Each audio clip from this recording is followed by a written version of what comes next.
అదే RTV app వార్తల్ని క్షణాల్లో చదివే అవకాశం ఉంటుంది. ఒక న్యూస్ పేపర్, ఒక టెలివిజన్ ఛానల్ మీ చేతుల్లో ఎప్పుడూ ఉంటాయి.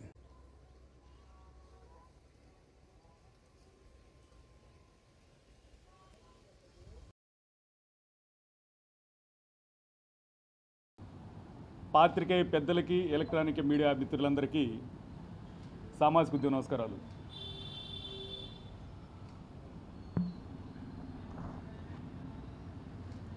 ఎస్సీ రిజర్వేషన్లను ఏబిసిడీలుగా వర్గీకరించాలని 1994 జూలై 7న మన ప్రకాశం జిల్లాలోని నాగులుపులపాడు మండలం ఈదుముడి గ్రామంలో ఎంఆర్పిఎస్ ఉద్యమం ఏర్పడిన విషయం మీ అందరికీ తెలిసిందే.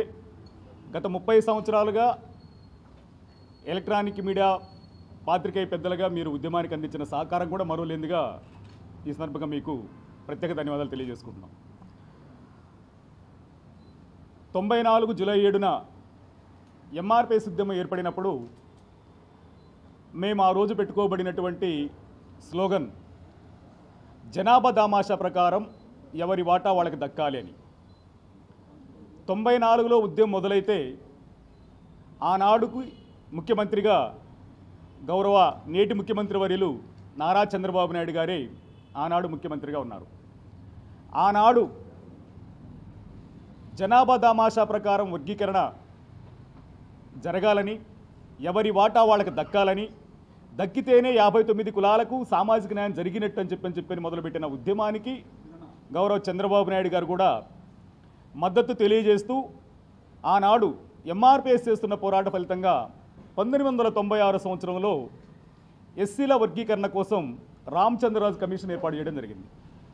ఆ రామచంద్రరాజు కమిషన్ కూడా రాష్ట్ర వ్యాప్తంగా అన్ని జిల్లాలు పర్యటించి ఎస్సీలో ఉండబడినట్టు అప్పుడు ఉమ్మడి ఆంధ్రప్రదేశ్లో అన్ని జిల్లాలు పర్యటించి 23 జిల్లాల్లో పర్యటించి ఎస్సీలో ఉండబడినటువంటి ఏ 2 కులాల మధ్య సమానత్వం లేదని, అసమానతలు ఉన్నాయని, ఆ అసమానతలు పోవాలనుకున్నప్పుడు జనాభా దామాషా ప్రకారం ఎవరి వాటా వాళ్ళకి దక్కాల్సిందే అని చెప్పని ఆయన అసెంబ్లీకి కూడా నివేదికను అందించడం జరిగింది.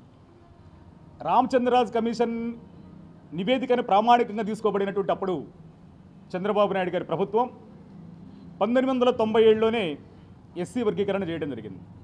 ఆనాడు మా సోదరులు హైకోర్టును ఆశ్రయిస్తే హైకోర్టు సింగిల్ బెంచ్ రద్దు చేస్తుంది, డివిజన్ బెంచ్ మళ్ళా ఎస్సీ వర్గీకరణ అమలు జరగడం కోసం ఆ జీవోలు నిలబడాలంటే గవర్నర్ ఆర్డినెన్స్ తీసుకొని ఆ గవర్నర్ ఆర్డినెన్స్కి రాష్ట్రపతి ఆమోదం ద్వారా మీరు వర్గీకరణ అమలు చేసుకోవచ్చు అని చెప్పని సూచన చేసిన క్రమంలో ఆ రోజు గవర్నర్ ఆర్డినెన్స్ తీయడం, గౌరవ రాష్ట్రపతి వర్యులు కేఆర్ నారాయణ గారి ఆమోదంతో 99 నుంచి 2004 వరకు వర్గీకరణ అమలు జరిగిన విషయాన్ని గుర్తు చేస్తూ ఉన్నాం. ఆ 2004 వరకు వర్గీకరణ జరిగినటువంటి ఆ విషయంలో ఆనాడు ప్రభుత్వం ఉమ్మడి ఆంధ్రప్రదేశ్లో జనాభా దామాషా ప్రకారమే వర్గీకరించిన విషయాన్ని కూడా మేము గుర్తు చేస్తూ ఉన్నాం. అయితే 2004లో సోదరులు సుప్రీంకోర్టుకు వెళ్ళడం, 2004 నవంబర్ 5వ తారీఖున సుప్రీంకోర్టు భారత రాజ్యాంగంలోని 341 అధికరణ ప్రకారం ఎస్సీలో కానీ ఎస్టీలో కానీ కొన్ని కులాలను కలపాలన్నా తీసేయాలన్న అధికారము రాష్ట్రాలకు లేదు, పార్లమెంటులో చట్టం చేయాలని చెప్పని తీర్పిస్తూ కొట్టివేసిన సందర్భంలో ఆనాటి నుండి నేటి వరకు ఎస్సీ వర్గీకరణకు పార్లమెంటులో చట్టం జరగాలని, జనాభా దామాషా ప్రకారం ఎవరి వాటా వాళ్ళకి రావాలని మేము పోరాటం చేస్తూ ఉన్నాం. అయితే అదే క్రమంలో 2024 ఆగస్టు 1వ తారీఖున సుప్రీంకోర్టు రాజ్యాంగ ధర్మాసనం రాష్ట్రాలే రిజర్వేషన్ల వర్గీకరణ అమలు చేసుకోవచ్చని తీర్పు వచ్చిన నేపథ్యంలో మీ అందరికీ తెలిసిందే. అయితే ఇదే క్రమంలో సుప్రీంకోర్టు తీర్పు వచ్చిన తర్వాత అన్ని రాష్ట్రాలు కూడా ప్రధానంగా పంజాబ్, హర్యానా, తెలంగాణ, ఆంధ్రప్రదేశ్, పక్కనే ఉండబడిన కర్ణాటక, తమిళనాడు రాష్ట్రాలు కూడా వర్గీకరణ కోసం ముందుకెళ్తున్న సందర్భం కనపడతా ఉంది. దానిలో భాగంగా ప్రత్యేకంగా తెలంగాణలో షమీమ్ అఖ్తర్ కమిషన్, ఆంధ్రప్రదేశ్లో రాజీవ్ రంజన్ మిశ్రా కమిషన్ వేసి ఈ వర్గీకరణ మీద కూడా అధ్యయనం చేస్తున్న విషయం కూడా మీ అందరికీ తెలిసింది. అదే క్రమంలో తెలంగాణ ప్రభుత్వం అయితే ఒక అడుగు ముందుకేసి వర్గీకరణ అంశాన్ని ముందుకు తీసుకెళ్లే క్రమంలో ఈరోజు అసెంబ్లీలో కూడా చట్టం చేసిన విషయాన్ని మేము గుర్తు చేస్తా ఉన్నాం. అయితే ఈరోజు ప్రధానంగా మేము మీ ముందుకు రావడానికి గల కారణం ఉమ్మడి ఆంధ్రప్రదేశ్లో జనాభా దామాషా ప్రకారం వర్గీకరణకు ముందుకొచ్చినటువంటి నేటి ప్రభుత్వం చంద్రబాబు నాయుడు ప్రభుత్వం విభజిత ఆంధ్రప్రదేశ్లో తన వైఖరిని మారినట్టుగా అర్థమవుతూ ఉంది. ఉమ్మడి ఆంధ్రప్రదేశ్లో జనాభా దామాషా ప్రకారం వర్గీకరణ జరిగింది. కానీ విభజిత ఆంధ్రప్రదేశ్లో చంద్రబాబు నాయుడు గారు జిల్లాల యూనిట్గా వర్గీకరణకు ముందుకెళ్తామని ఆయన ఎన్నికలకు ముందు చేసిన ప్రకటన మేము ఒకసారి గుర్తు చేస్తూ ఉన్నాం. అదే సందర్భంగా చంద్రబాబు నాయుడు గారికి మేము ఈ సందర్భంగా స్పష్టంగా తెలియజేసుకుంటున్నాం, విజ్ఞప్తి చేస్తూ ఉన్నాం. ఎస్సీ వర్గీకరణకు మూలం చంద్రబాబు నాయుడు గారే. ఆయన 94లో 30 సంవత్సరాల క్రితం ఆయనే ముఖ్యమంత్రి, 30 సంవత్సరాల తర్వాత ఆయనే ముఖ్యమంత్రి. అదే ఇదే క్రమంలో 30 సంవత్సరాల క్రితం ఉమ్మడి ఆంధ్రప్రదేశ్లో జనాభా దామాషాకు అంగీకరించినటువంటి ప్రభుత్వం నేడు విభజిత ఆంధ్రప్రదేశ్లో ఎందుకు జిల్లా యూనిట్గా వర్గీకరణ కోసం ముందుకెళ్తుందో అర్థం కాని పరిస్థితి మాకు కనపడతా ఉంది. కనుక మేము స్పష్టంగా చెప్పదలుచుకున్నాం, ఆనాడు 96లో వేసినటువంటి రామచంద్రరాజు కమిషన్ అయినా, 2007లో కాంగ్రెస్ ప్రభుత్వం రాజశేఖర రెడ్డి గారి ప్రభుత్వంలో వేసినటువంటి ఉషా మెహ్రా కమిషన్ అయినా జనాభా దామాషా ప్రకారం వర్గీకరణ జరగాలని చెప్పని కోరుకున్నాయి. ఉషా మెహ్రా కమిషన్ పార్లమెంటుకు కూడా నివేదిక సమర్పించిన విషయాన్ని గుర్తు చేస్తున్నాం. అదే క్రమంలో నేడు కూడా జనాభా దామాషా ప్రకారమే వర్గీకరణకు ముందుకెళ్లాల్సిందిగా రాష్ట్ర ప్రభుత్వానికి సవినయంగా విజ్ఞప్తి చేస్తూ ఉన్నాం. ఎందుకంటే ఒక్కసారి మనం గమనిస్తే ఉమ్మడి ఆంధ్రప్రదేశ్లో 23 జిల్లాలు ఉన్నాయి.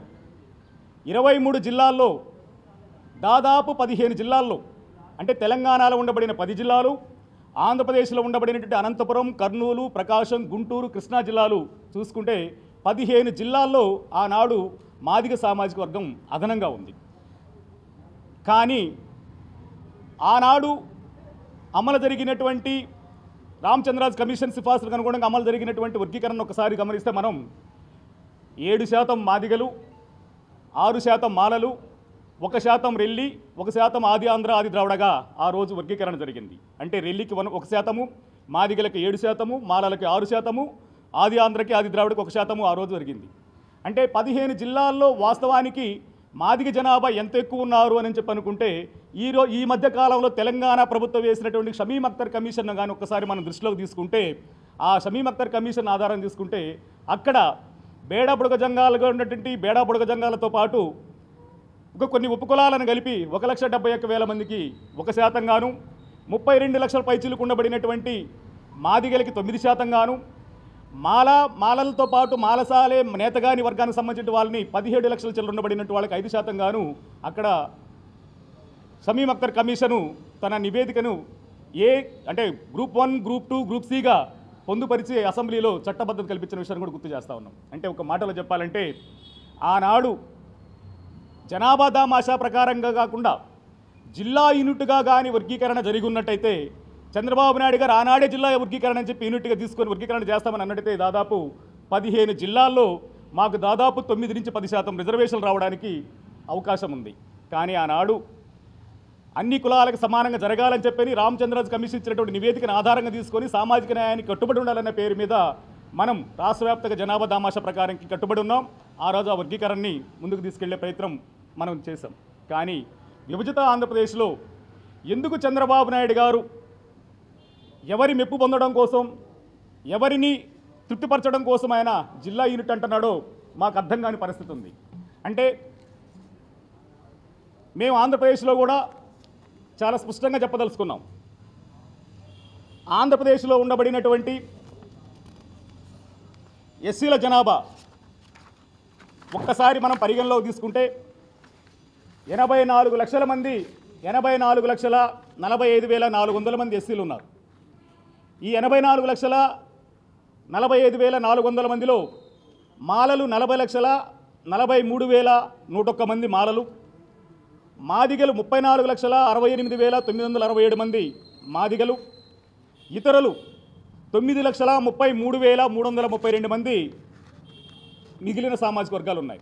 అంటే ఉమ్మడి ఆంధ్రప్రదేశ్లో ఒక్కసారి జనాభా లెక్కలు కానీ మనం ఒకసారి గమనిస్తే ఇక్కడ ఆంధ్రప్రదేశ్లో మాకన్నా సోదర వర్గం 4 నుంచి 5 లక్షలు ఎక్కువగా ఉన్నట్టు కనపడతా ఉంది. కానీ ఉమ్మడి ఆంధ్రప్రదేశ్లో ఒకసారి గమనిస్తే ఉమ్మడి ఆంధ్రప్రదేశ్లో ఎస్సీల జనాభా 1,38,78,078 మంది. అందులో మాలామాదిగల జనాభాకు వచ్చేటప్పటికే మాలామాదిగలు ఇద్దరు కలిసి 1,22,72,853 మంది. అందులో మాదిగలు 67,02,609 మంది మాదిగలుంటే మాలలు 55,70,853 మంది ఉన్నారు. మా ఉపకులాలు 16,05,205 మంది ఉన్నారు. అంటే ఒక్కసారి ఆ రోజు ఉండబడినటువంటి జనాభా వేరియేషన్లో చూసుకుంటే మాలల కన్నా దాదాపు మాదిగలు 12 లక్షల పైచీలకు అదనంగా ఉన్నారు. 12 లక్షల పైచీలకు అదనంగా ఉన్నప్పుడు మాకు వచ్చిన శాతం 7%, మా సోదర వర్గానికి వచ్చిన శాతం 6%. అయినా కూడా మేము ఆనాడు 15 లక్షలు 12 లక్షలు అదనంగా ఉన్నప్పటికీ కూడా జనాభా దామాషా ప్రకారం వర్గీకరణకి మేము కట్టుబడి ఉన్నాం. దాన్ని గౌరవించాం, స్వాగతించాం. అదేవిధంగా విభజిత ఆంధ్రప్రదేశ్లో మా మధ్య ఉండబడిన వ్యత్యాసం కేవలం 4 లక్షలు. ఈ 4 లక్షల వ్యత్యాసంలో ఆంధ్రప్రదేశ్లో మాదిగ ఉపకులాలకు అన్యాయం జరిగే విధంగా ఈరోజు జిల్లా యూనిట్ పేరు మీద తీసుకుంటే ఆ జిల్లా యూనిట్ పేరు మీద తీసుకోబడినటువంటి వర్గీకరణ వల్ల రాష్ట్ర వ్యాప్తంగా మాదిగ ఉపకులాలతో పాటు సంచార జాతులకు తీవ్రమైన అన్యాయం జరిగేట్టు ప్రమాదం ఉంది. కనుక మేము రాష్ట్ర ప్రభుత్వానికి సవినయంగా విజ్ఞప్తి చేస్తూ ఉన్నాం. జిల్లా యూనిట్గా కాకుండా రాష్ట్ర యూనిట్గానే వర్గీకరణ అమలు జరపాలని చెప్పని విజ్ఞప్తి చేస్తూ ఉన్నాం. ఒకవేళ ఆంధ్రప్రదేశ్లో ఉండబడినటువంటి జనాభా దాని ప్రకారం రాష్ట్ర యూనిట్గా వర్గీకరణ జరిగితే ఆ రాష్ట్ర యూనిట్గా వర్గీకరణ జరిగే దానిలో మాలలకి 7% గాను, మాదిగలకి 6% గాను, మా ఇతరులకి 2% గాను రిజర్వేషన్ ఫలాలు అందటానికి ఉన్నాయి. కానీ అలా కాకుండా జిల్లా యూనిట్గా అనే దగ్గరకు వస్తే ఉదాహరణకి శ్రీకాకుళం జిల్లాని మనం ఒక్కసారి చూసుకుంటే శ్రీకాకుళం జిల్లాలో జనాభాలో మాలల శాతం 65.7% ఉంటుంది. మాదిగలు 11.6% ఉంటారు. అంటే మాలలు మాటలు చెప్పాలంటే అక్కడ 10% ఉండబడినటువంటి 15%లో 10% మాలలకు వస్తే కేవలం 2% మాత్రమే అక్కడ మాదిగలకు రావడానికి అవకాశం ఉంది. అదేవిధంగా విజయనగరం జిల్లాలో 8% మాలలకు వస్తే 3% మాదిగలకు రావడానికి అవకాశం ఉంది. విశాఖపట్నం జిల్లాకు వస్తే 56.8% వాళ్ళు ఉంటారు, వాళ్ళకి 9% రిజర్వేషన్ రావడానికి అవకాశం ఉంది. 21.2% మాదిగలు ఉంటారు, వాళ్ళకి 3% రావడానికి అవకాశం ఉంది. ఇక తూర్పుగోదావరి తీసుకుంటే తూర్పుగోదావరిలో 10% మాలలకి, 4% మాదిగలకి, 1% మాత్రమే ఇతరులకు వెళ్ళే అవకాశం ఉంది. ఇక పశ్చిమ గోదావరి జిల్లాకు వచ్చినప్పటికి కూడా 57% మాలలు కనపడతారు, 35% మాదిగలు కనపడతారు. అంటే 57% ఉండబడిన మాదిగలకి 9% రిజర్వేషన్లు, 35% ఉండబడిన మాదిగలకి 5% రిజర్వేషన్లు వచ్చే అవకాశం ఉంది. ఇక కృష్ణా జిల్లాకు వస్తే కృష్ణా జిల్లాలో మాలలు 45% ఉంటారు, వాళ్ళకి 6.7% అక్కడ రిజర్వేషన్లు రావడానికి అవకాశం ఉంది. అదేవిధంగా మాదిగలు 51% ఉంటారు, వాళ్ళకి 7.6% అక్కడ రిజర్వేషన్లు వచ్చడానికి అవకాశం ఉంది. ఇకపోతే గుంటూరు జిల్లాకు వస్తే 47.4% మాలలు ఉంటారు, వాళ్ళకి 7% రిజర్వేషన్ వచ్చేటానికి అవకాశం ఉంది. ఇక మాదిగలంగా 49.3% ఉంటాము, ఇక్కడ మాకు కూడా 7% వచ్చే అవకాశం ఉంది. అంటే ఎక్కువ జనాభా 2 లక్షల అదనంగా ఉన్నప్పటికీ కూడా అక్కడ 7% రావడానికి అవకాశం ఉంది. ఇకపోతే ప్రకాశం జిల్లాకు వస్తే 44% మాలలు ఉంటారు, వాళ్ళకి 6.6% రిజర్వేషన్ వచ్చే అవకాశం ఉంది. మాదిగలు 52.7% ఉంటారు, వాళ్ళకి 7.9% వచ్చే అవకాశం ఉంది. ఇతరులు 1.7% ఉంటారు, వాళ్ళకి 0.5% రిజర్వేషన్ వచ్చే అవకాశం ఉంది. ఇక నెల్లూరుకి వెళితే 9% మాలలకి, 5% మాదిగలకి. కడపకి వెళితే 7% మాలలకి, 6% మాదిగలకి. ఇక కర్నూలుకి వెళ్తే 5% మాలలకి, 9% మాదిగలకి. ఇక అనంతపురంకి వెళ్తే 12% మాలలకి, 2% మాలలకి, 12% మాదిగలకి, 1% ఇతరులకు వచ్చే అవకాశం ఉంది. ఇక చిత్తూరు జిల్లాకు వస్తే 39% మాలలు ఉంటారు, వాళ్ళకి 6% వస్తుంది. 18% మాదిగలు ఉంటారు, 3% వస్తుంది. 43% ఇతరులు ఉంటారు, వాళ్ళకి 6% పోవడానికి అవకాశం ఉంది. అంటే నా సోదర మిత్రులారా, ఈ వివరాలు మీ దృష్టికి ఎందుకు తీసుకొస్తున్నానంటే ఈరోజు తెలంగాణలో వేసిన షమీమ్ అఖ్తర్ కమిషన్ ఆధారంగా తీసుకున్న ఆనాడు అక్కడ 10 జిల్లాల్లో దాదాపు 10% రిజర్వేషన్లు అక్కడ మాదిగ కులాలకు రావడానికి అవకాశం ఉంది. ఇక్కడ వేసినటువంటి జనాభా లెక్కల ప్రకారం చూసుకుంటే 5 జిల్లాల్లో అనంతపురంలో 12%, లేదా కర్నూలులో 9%, ప్రకాశంలో 7% చూసుకుంటే ఈ 3-4 జిల్లాల్లో కూడా కొంత అదనంగా కనపడినటువంటి అవకాశం ఉంది. అంటే కమిషన్ల లెక్కల ప్రకారమే 15 జిల్లాల్లో మాదిగల ఆనాడు అదనంగా ఉన్నప్పటికీ కూడా దాదాపు ఉమ్మడిగా సరాసరిని పోల్చుకుంటే 9-10% రిజర్వేషన్ వచ్చే అవకాశం ఉన్నప్పుడు కూడా ఆ రోజు జనాభా దామాషాకి ప్రకారం మేము కట్టుబడి ఉన్నాం కనుక 7%కే మేము అంగీకరించాం, 7%నే గౌరవించాం, 7%ని అనుభవించాం. మరి అదేవిధంగా నేడు మేము స్పష్టంగా చెప్తున్నాం, మాదిగ రిజర్వేషన్ పోరాట సమితి వ్యవస్థాపకులంగా ఆంధ్రప్రదేశ్లో నిజంగా మాదిగల కన్నా మాలలు అదనంగా ఉంటే వాళ్ళ శాతం వాళ్ళకి పోవాల్సిందే, వాళ్ళ శాతం వాళ్ళకి దక్కాల్సిందే. ఇప్పుడు జనాభా లెక్కల ప్రకారం, ఎస్సీల జనాభా లెక్కల ప్రకారం, ఇక్కడ ఉన్నదాని ప్రకారం మనకి స్పష్టంగా అర్థమవుతుంది. 40 లక్షల మంది 43,000 మంది మాలలు ఉన్నారు. మాదిగలు 34,68,967 మంది మాదిగలు ఉన్నారు. అంటే ఇద్దరి మధ్య వేరియేషన్ చూసుకుంటే 4 నుంచి 5 లక్షలు కనపడతా ఉంది. 5 లక్షల అదనంగా ఉన్నప్పుడు 1% అదనంగా మాల సామాజిక వర్గానికి పోవడం ధర్మమే. మాల సామాజిక వర్గం తీసుకోవడం ధర్మమే, మా జనాభా ఎంత ఉంటే మా వాట అంత రావడం ధర్మమే. అలా కాకుండా జిల్లాల యూనిట్ అనేటప్పటికీ కేవలం ఆనాడు ఉమ్మడి ఆంధ్రప్రదేశ్లో అన్ని జిల్లాలను ఆధారంగా తీసుకొని జనాభా దామాషా ప్రకారం వర్గీకరణ చేసినటువంటి చంద్రబాబు నాయుడు గారు నేడు విభజిత ఆంధ్రప్రదేశ్లో జిల్లాల యూనిట్ గానే దగ్గర వర్గీకరణ అంశాన్ని ప్రస్తావించడం అంటే మాదిగ ఉపకులాలతో పాటు మాల సామాజిక వర్గంలో ఉండబడినటువంటి సంచార జాతులకు అట్టడుగు వర్గాలకు ఉండబడినటువంటి ఉపకులాలకు తీవ్రమైన నష్టం జరిగేటువంటి అవకాశం ఉంది.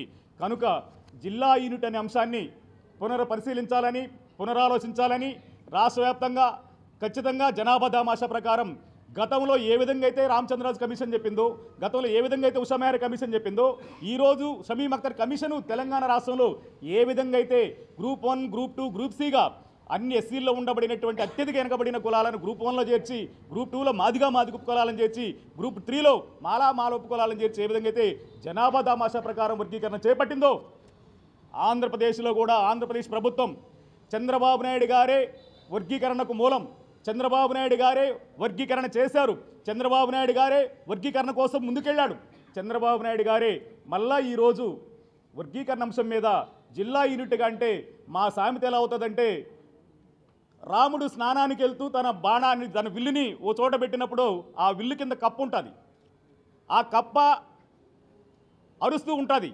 రాముడు పోయి స్నానం చేసి వచ్చిన తర్వాత ఆ విల్లుని పెట్టిన తర్వాత కప్పని చూస్తాడు, అయ్యో ఇక్కడ ఉన్నావు కదా నాకు చెప్పొచ్చు కదా అని చెప్పానంటే, అరవచ్చు కదా అంటే నాకు కష్టం వస్తే రామా అని చెప్పి రామస్మరణం చేస్తాను, అలాంటి రాముడి ద్వారానే మాకు కష్టం వస్తే నేను ఎవరికి చెప్పుకోవాలి స్వామి అని చెప్పని కప్ప అన్నట్టు వర్గీకరణ చేసిందే చంద్రబాబు నాయుడు, వర్గీకరణకు మూలమే చంద్రబాబు నాయుడు, వర్గీకరణకి అన్ని రకాలుగా సవాళ్ళను అధిగమించి ముందుకు తీసుకెళ్లిన చంద్రబాబు నాయుడు గారు ఈరోజు వర్గీకరణ అంశంలో జిల్లా యూనిట్ అనే దాన్ని కాకుండా రాష్ట్ర యూనిట్గానే చేయాలని చెప్పి సవినయంగా విజ్ఞప్తి చేసుకుంటూ, అదేవిధంగా షమీమ్ అఖ్తర్ కమిషన్ ఏ విధంగా అయితే తెలంగాణలో జనాభా దామాషా ప్రకారం ముందుకు తీసుకెళ్లిందో ఆంధ్రప్రదేశ్లో నియమించినటువంటి రాజీవ్ రంజన్ మిశ్రా కమిషన్ కూడా ఏదైతే జనాభా దామాషా ప్రకారమే వర్గీకరణ అంశాన్ని ముందుకు తీసుకురావాలని చెప్పని జిల్లా యూనిట్గా కాదని చెప్పని విజ్ఞప్తి చేస్తూ, ఒకవేళ జిల్లా యూనిట్గా అని చెప్పని నిర్ణయం తీసుకోవాల్సి వస్తే ఆంధ్రప్రదేశ్ ప్రభుత్వం కొన్ని చిక్కులు ఎదుర్కోవాల్సి వస్తుందన్న విషయం కూడా మేము ఈ సందర్భంగా స్పష్టం చేస్తూ ఉన్నాం.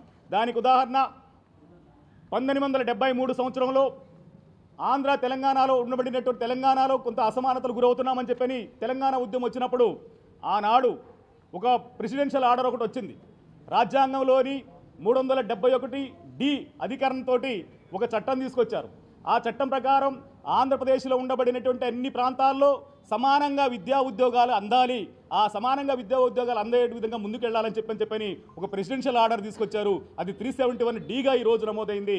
ఒకవేళ నువ్వు రాష్ట్ర వ్యాప్తంగా కాకుండా జిల్లా వ్యాప్తంగా అంటే ఈ అధికారాన్ని ఉల్లంఘించిన వాళ్ళు అవుతారు కనుక దాన్ని ఉల్లంఘిస్తే మళ్ళా ఇన్ని 30 సంవత్సరాలు కష్టపడి సాధించుకోబడినటువంటిది సుప్రీంకోర్టు ద్వారా వర్గీకరణకి అనుకూలంగా వచ్చినటువంటి దాన్ని మళ్ళా కోర్టులకు పోయి ఆపుకునేటువంటి సాంకేతిక సమస్యలు లేవనెత్తడానికి అవకాశం ఉంది, రావడానికి అవకాశం ఉంది. కనుక రాష్ట్ర ప్రభుత్వం అలాంటి సాంకేతిక సమస్యలు ఎదురవ్వకుండా సమస్యలను సామరస్యంగా పరిష్కరించే దగ్గర జనాభా దామాషా ప్రకారం వర్గీకరణకు ముందుకెళ్లాల్సిందిగా మేము సవినయంగా విజ్ఞప్తి చేస్తూ ఉన్నాం.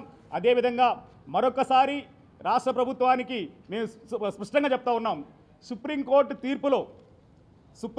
తీర్పులో ఎస్సీల్లో ఉండబడినటువంటి వారిని ఎంపైరికల్ డేటా ద్వారా వాళ్ళ సామాజిక, ఆర్థిక, రాజకీయ స్థితిగతులను అధ్యయనం చేసి వెనకబడిన కులాలకు న్యాయం జరిగే విధంగా, వెనకబడిన వర్గాలకు న్యాయం జరిగే విధంగా ఈ వర్గీకరణ జరగాల్సిన అవసరం ఉంది అని చెప్పని స్పష్టంగా చెప్పడం జరిగింది. కనుక సుప్రీంకోర్టు తీర్పుని ప్రామాణికంగా తీసుకోవాల్సిందిగా విజ్ఞప్తి చేస్తూ ఉన్నాం. అదేవిధంగా మీరేసిన రామచంద్రరాజు కమిషనే, అదేవిధంగా ఉషా మేయర్ కమిషను, ఈరోజు మీరేసినటువంటి రాజీవ్ రంజన్ మిశ్రా కమిషన్ కూడా జనాభా దామాషా ప్రకారం సుప్రీంకోర్టు తీర్పుకి కట్టుబడి సుప్రీంకోర్టు తీర్పుకి ప్రామాణికంగా మీరు వర్గీకరణ అంశంలో ముందుకెళ్లాల్సిందిగా సవినయంగా కోరుకుంటూ మరొకసారి నేను రాష్ట్ర ప్రభుత్వానికి సవినయంగా మరొకసారి విజ్ఞప్తి చేస్తూ ఉన్నాం. ఆంధ్రప్రదేశ్లో మాకన్నా మాలలు ఎక్కువ ఉన్న మాట నిజం. ఆ ఎక్కువ ఉన్న వాళ్ళకి వాళ్ళ జనాభా దామాషా ప్రకారం వాళ్ళ వాటా వాళ్ళకి దక్కడం న్యాయం. అదేవిధంగా మా జనాభా ప్రకారం మా వాటా మాకు దక్కడం న్యాయం. మా ఉపకులాలకి వాళ్ళ జనాభా ప్రకారం వాళ్ళ వాటా వాళ్ళకి దక్కడం న్యాయం. కనుక జనాభా దామాషా ప్రకారమే ఎస్సీ వర్గీకరణకు ముందుకెళ్లాల్సిందిగా సవినయం కోరుకుంటూ జిల్లా యూనిట్ కాకుండా రాష్ట్ర యూనిట్ కానీ వర్గీకరణ చేపట్టాలని రాష్ట్ర ప్రభుత్వానికి సవినయంగా విజ్ఞప్తి చేస్తా ఉన్నాం. మరిన్ని వీడియోస్ కోసం ఛానల్ ని సబ్స్క్రైబ్ చేయండి. లేటెస్ట్ అప్డేట్స్ కోసం వాట్సాప్ ఛానల్ ని ఫాలో అవ్వండి. అండ్ లింక్ డిస్క్రిప్షన్ లో ఉంది.